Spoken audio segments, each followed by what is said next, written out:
Let's do another multiplication problem. We're going to do this time 4.2 times 2.31. Okay, so 4.2 times 2.31. Remember, I don't need to line up my decimals to do multiplication, only for addition and subtraction. Okay, so we learned that when we multiply a number by a decimal, we can break it down. Okay, this is going to have some partial products, isn't it? Yeah, it will. So let's see, let's separate 4.2 and we'll just multiply it by this part, okay? So that's going to be 0.01. So let's break that down into 4.2 times 0.01. Well, didn't we learn in our last problem that if we're multiplying by a part of a whole, our answer will be smaller? That's exactly right. So this, since it's a 1, it's really easy to just move everything over. So if we have, I'll just show it to you. If we have 4 units, here's 4 units, and we have 2/10, right? We need to move it over 2 places because we're multiplying by a 1/100th instead of a 10th. If we multiplied it by 1/10, we would just move everything over 1 place value. But we multiplied it by a 100th, so we're going to move everything 2 place values. We started here and we moved to here. So really, 4.2 times 0.01 is the same as 0.042 times 1. Well, 0.042 times 1 is just 0.042, because anything times 1 is just itself. Okay, so here's our first partial product, 0.042. Let's write that down.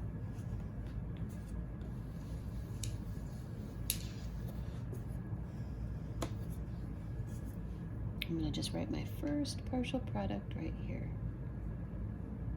0.042, because I don't want to forget it. Now, let's multiply 4.2 times 0.3.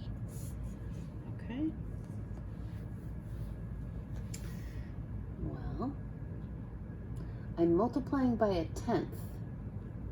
Okay, originally we started out here, right? 4.2. But we're multiplying it by something that is in the 10ths place, which means we can immediately scooch it over 1 spot, 1 place value, and now we can multiply by 3. Because multiplying, multiplying 4.2 times 0.3 is the same as, I'll even write that here, same as 0.42 times 3. Well, we know how to do whole numbers. We know how to multiply by whole numbers. That's easy. So I've moved it over, and now I can just do it 3 times. So 0.42 once, and now 0.42 twice. And now 0.42 3 times.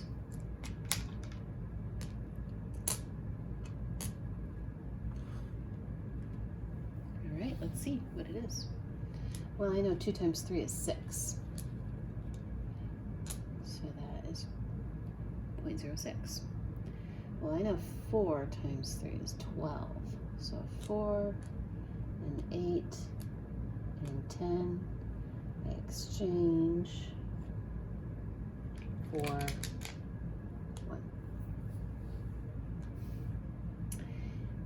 I just realized I moved everything over, but the color changes too, doesn't it?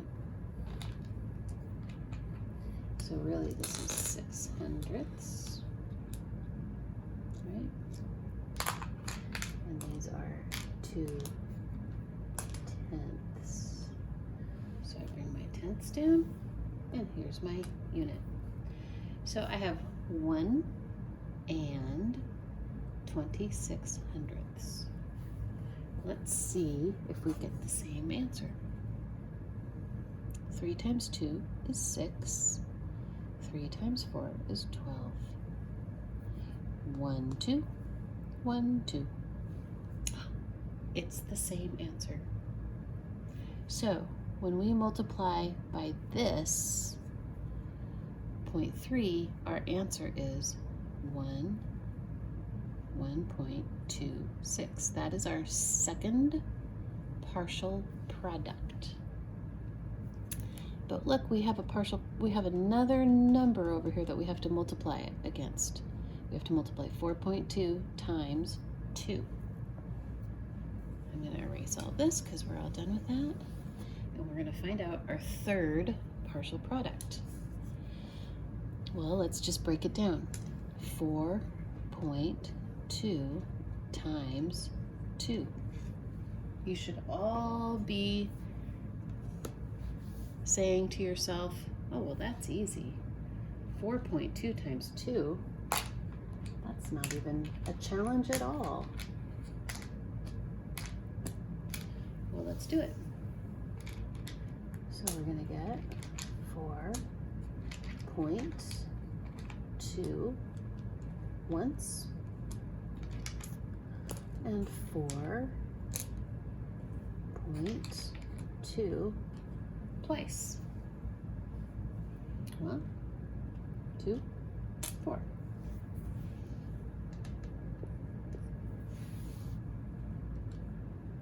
Four, 8.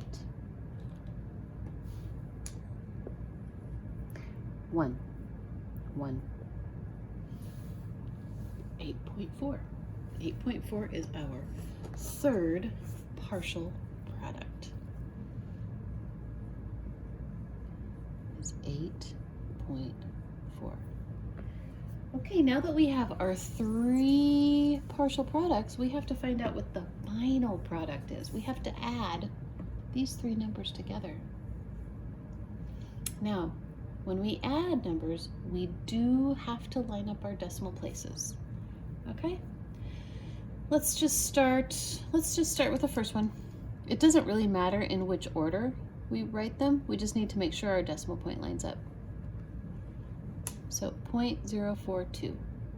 Now I have 1.26. I'm going to put my decimal point here. Here's my 1.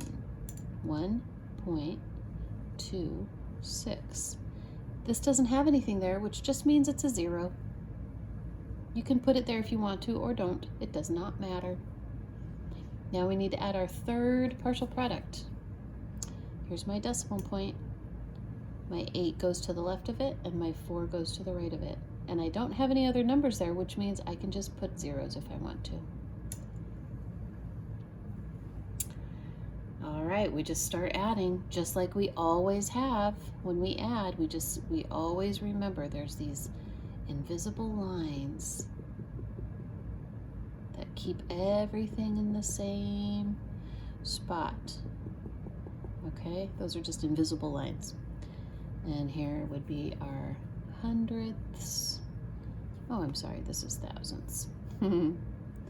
Thousandths, hundredths, tenths. And then remember our decimal point is here, and here is units. 2 plus 0 is 2. 4 plus 6, well, we know our combinations of 10. 4 and 6 make 10. So we're going to put our 0 here and our 10 here, because we would exchange and then we would have nothing in our hundredths place. We would exchange those 10 hundredths for 1/10 and add that in with the rest. So we have 1 plus 2 plus 4. So 1 plus 2 plus 4, that's 7. And then 1 plus 8 is 9. 9.702. Okay, so our answer is 9 702 thousandths.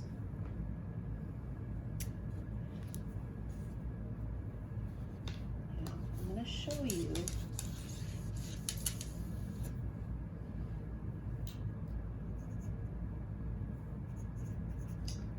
you how to do it the way your parents know how to do it. We're just going to multiply everything.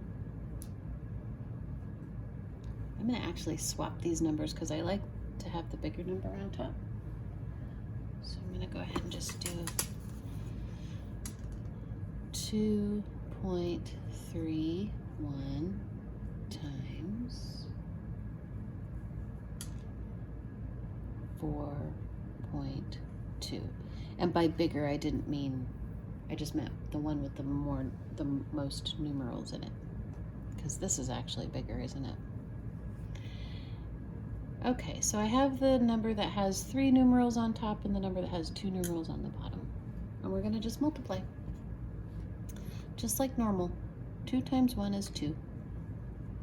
2 times 3 is 6. 2 times 2 is 4. Now we're moving over. We're moving over an entire column, which means we need to put a 0 there. 4 times 1 is 4. 4 times 3 is 12. Carry the 1. 4 times 2 is 8, plus 1 is 9. Now we add our 2 partial products, okay? If I had flipped them upside down, we would still have 3 partial products. But because this is now our multiplier, we will have 2 partial products. 2 plus 0 is 2. 6 plus 4 is 10. 4 plus 1 plus 2 is 7. Bring down the 9. Okay, now we count up our numbers to the right of the decimal point. 1, 2, 3. 1, 2, 3. That is the same answer that we got before. Let's try it if we do have the number with the 3 numerals on the bottom.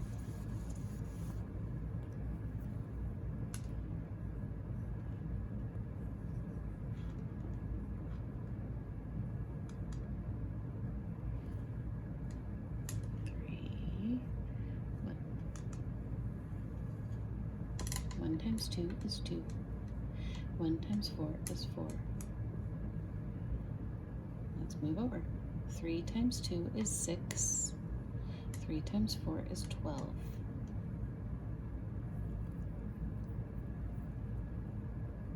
Sorry. 2 times 2, oh, I forgot my zeros. 2 times 2 is 4. 2 times 4 is 8. Now we're going to add everything together. See, because I had my multiplicand or my multiplier on the bottom, and there's 3 place values, 1, 2, 3, I got 3 partial products. But the answer is going to be the same. Okay, 2 plus 0 is 2. 4 plus 6 is 10. 4 plus 2 plus 1 is 7. 8 plus 1 is 9. Count up the numbers to the right of the decimal. 1, 2, 3. 1, 2, 3. Our answer is the same. That's how we do a multiplication of a decimal by another decimal. I hope you have fun and try it out. Thank you. Bye.